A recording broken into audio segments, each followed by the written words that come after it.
नमस्कार दोस्तों, आप @News9 पर सुन रहे हैं, देख रहे हैं राजेश की तिवारी के साथ आज के मुख्य समाचार। आज मंगलवार 23 जुलाई 24 का दिन आपके लिए शुभ हो। तो चलिए राष्ट्रीय समाचारों से सुर्खियों बटोरते हुए शुरू करते हैं। आज आम बजट सुबह 11 बजे। इस बार ये 12 बड़ी उम्मीद है। आज जो है मुख्य प्रधानमंत्री मोदी के 0.03 के कार्यकाल का आम बजट पेश करेंगी वित्त मंत्री निर्मला सीतारमण। वहीं अगर ग्रोथ रेट जीडीपी की 7% करनी है तो हर साल 80 लाख नौकरियां पैदा करनी होगी। साथ ही शिमला से खबर आ रही है कि शिमला में सड़क पर टूटकर गिरा पहाड़, अवरुद्ध हुआ मार्ग। वहीं क्या ये नीट क्लीन है? सुप्रीम कोर्ट ने माना परीक्षाओं में समस्या तो हुई है। सीजेआई ने कहा छात्रों ने 2 पेपर सॉल्व किए तो दूसरे की आंसर की जारी क्यों नहीं की। अब देखते हैं कि इस पर किस तरह का फैसला आता है। साथ ही मध्य प्रदेश की एक सबसे बड़ी खबर इन दिनों सुर्खियों में बनी हुई है। इस्तीफे की धमकी, बोले आदिवासी हितों की रक्षा नहीं कर पा रहा हूं। विभाग छीनने से नाराज मंत्री नागर सिंह चौहान ने इस्तीफा देने की बात कही है। उन्होंने सोमवार को मीडिया में कहा कि मैं इस्तीफा दे दूंगा क्योंकि मंत्री रहते हुए आदिवासी हितों की रक्षा नहीं कर पा रहा हूं। उल्लेखनीय है कि राहुल गांधी जो कहते थे वह कहीं ना कहीं चरितार्थ साबित हो रहा है।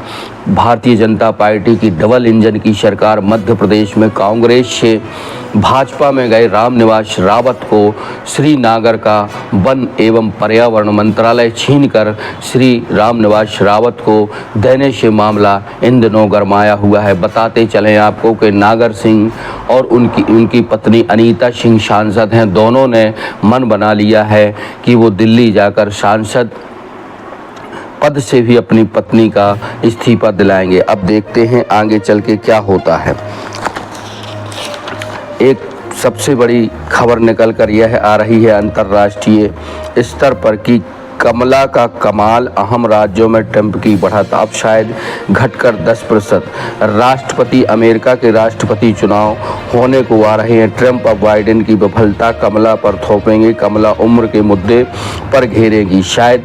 बताते चलें राष्ट्रीय समाचारों में एक सवाल के 2 जवाब को लेकर मांगी गई रिपोर्ट। नीट विवाद कोर्ट में सुनवाई, संसद में गूंज। बीते रोज नीट यूजीसी पेपर लीक मामले में सोमवार को सुनवाई के दौरान एक सवाल के 2 सही जवाब का मामला उठा। सुप्रीम कोर्ट ने आरटीआई दिल्ली के निर्देशक को 3 विशेषज्ञों की कमेटी गठित करने पर मंगलवार दोपहर 2 बजे तक जवाब मांगा। उल्लेखनीय है कि राहुल अखिलेश ने उठाए सवाल। लोकसभा में कांग्रेस सांसद राहुल गांधी ने शिक्षा मंत्री धर्मेंद्र प्रधान से पूछा, इस समस्या के समाधान के लिए राजनीतिक स्तर पर आप क्या कर रहे हैं? पेपर लीक को रोकने के लिए क्या कदम उठाए गए? राहुल गांधी की ओर से देश की परीक्षा प्रणाली को फ्रॉड बताने पर धर्मेंद्र प्रधान ने कहा, मुझे इस सदन के किसी सदस्य से अपनी बौद्धिक क्षमता व संस्कार सर्टिफिकेट नहीं चाहिए। देश की परीक्षा प्रणाली को फ्रॉड कहना दुर्भाग्यपूर्ण है। सपा प्रमुख अखिलेश यादव ने कहा, यह सरकार कुछ और करे न करे, मुझे लगता पेपर लीक का रिकॉर्ड जरूर बनाएगी। प्रधान ने कहा, 3 दिन से सभी की लिस्ट पब्लिकली डोमेन है। अब देखना यह है कि यह मामला कहां तक सुप्रीम कोर्ट अपनी सुनवाई या अपने फैसले में दे पाता है। बहरहाल देश के लाखों नीट परीक्षार्थियों का भविष्य इन दोनों भविष्य पर तलवार लटकी हुई है। अब हम बात करते हैं कि कैसे बीएसएनएल इन दिनों जो है अपने देश में अपने उपभोक्ताओं को बढ़ाने के लिए टाटा के साथ समझौता करके अपने टावरों को गांव-गांव में पहुंचाने की कवायद में जुड़ा है। लेकिन क्या बीएसएनएल और टाटा अंबानी ग्रुप से पार पा जाएंगे? यह आने वाले समय में ही पता चल पाएगा। बहरहाल नेटवर्क का डाटा महंगा होने से आम मोबाइल उपभोक्ताओं में कहीं ना कहीं सरकार और अडानी अंबानी के प्रति नाराज़गी देखी और सुनी जा रही है। अब हम बात करते हैं अपने पन्ना जिले की मुख्य समाचारों पर। बताया जा रहा है कि अघोषित ठेकेदारों से कराया जा रहा मनरेगा तालाब का निर्माण। 3 साल बाद भी अधूरा पड़ा शंकरगढ़ तालाब। इंजीनियर ने दिया ठेका, 8 लाख रुपए खर्च कर मशीनों से बना दी मेड़। यह जो है रोज महात्मा गांधी ग्रामीण रोजगार गारंटी योजना में श्रमिकों की उनके द्वारा क्षेत्र में रोजगार उपलब्ध कराने की मंशा के प्रारंभ की गई थी, लेकिन अधिकारियों ने सरकार की मंशा को पूरे की तरह पानी फेर दिया है। इस पर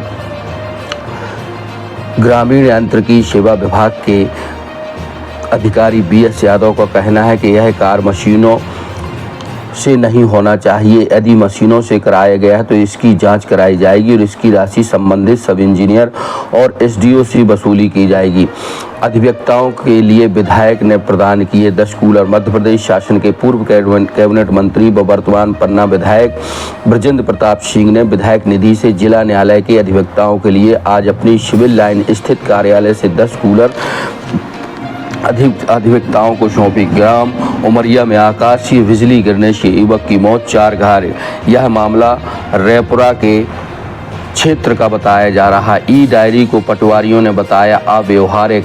प्रदर्शन कर मुख्यमंत्री के नाम सौंपा ज्ञापन। प्रांतीय पटवारी संघ के आह्वान पर जिले के पटवारियों ने कलेक्ट्रेट पहुंचकर प्रदर्शन करते हुए प्रदेश के मुख्यमंत्री के नाम इस संबंध में ज्ञापन सौंपा। छत्रसाल महाविद्यालय पन्ना में गुरु पूर्णिमा के अवसर पर हुए कार्यक्रम।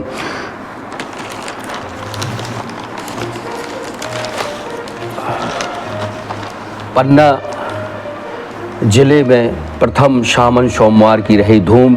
जगह जगह के शिवालय और पन्ना जिले के प्रमुख शिव के स्थान कहे जाने वाले चौमुखनाथ सहित अन्य मंदिरों में देखी गई जो है भारी भीड़।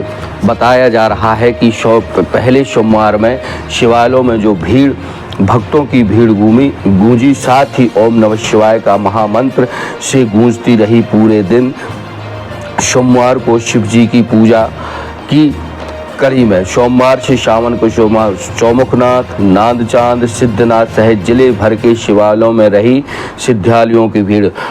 अमानगंज से गुनौर जाने वाले रास्ते में जो एक प्रसिद्ध स्थान पड़ता है उसको मढ़ेश्वर कहा जाता है। मढ़ेश्वर में भगवान भोलेनाथ की जो है अद्भुत, अतुलनीय और चमत्कारी दिव्य पिंडी का दर्शनों का लाभ लेने अमानगंज ही नहीं गुनौर से समूचे अंचल से बहुत सारे लोग सोमवार को दर्शन करने पहुंचे। साथ ही चौमुखनाथ में जो सदियों पुराना शिवलिंग है और एक प्राकृतिक एवं अनुपम अद्भुत अनूठा देव स्थल है, उस स्थल पर महिलाओं पुरुषों का जल चढ़ाने को लेकर भारी उत्साह एवं भीड़ देखी गई। साथ ही बात करते हैं अमानगंज की, तो इन दिनों पन्ना जिले सहित अमानगंज में जो चिपचिपी एवं उमस भरी गर्मी पड़ रही है उससे जनजीवन बुरी तरह अस्त व्यस्त और प्रभावित देखा जा रहा है। बहरहाल कल सोमवार के पहले दिन रुक रुक कर 3 से 4 बार हुई बारिश से जहां थोड़ी सी लोगों को राहत की बूंदें महसूस वहीं जो है गर्मी से बेहाल गृहिणियों और बच्चों और बूढ़ों की स्थिति बद से बदतर देखी गई है। अब हम बात करते हैं गुनौर सड़क मार्ग की। गुनौर सड़क मार्ग इन दिनों अपने गड्ढे और सड़क पर भरे पानी को लेकर चर्चा है। क्षेत्र में के लोगों में सड़क के किनारे बसे बाशिंदों में आक्रोश है। सरकार को चाहिए कि इस सड़क मार्ग के गड्ढों को भरकर उसकी भरपाई की जाए जिससे सड़क चलने के काबिल हो। यह थे आज के मुख्य समाचार। बने रहें, देखते रहें न्यूज़ 9 से। राजेश तिवारी। सच है।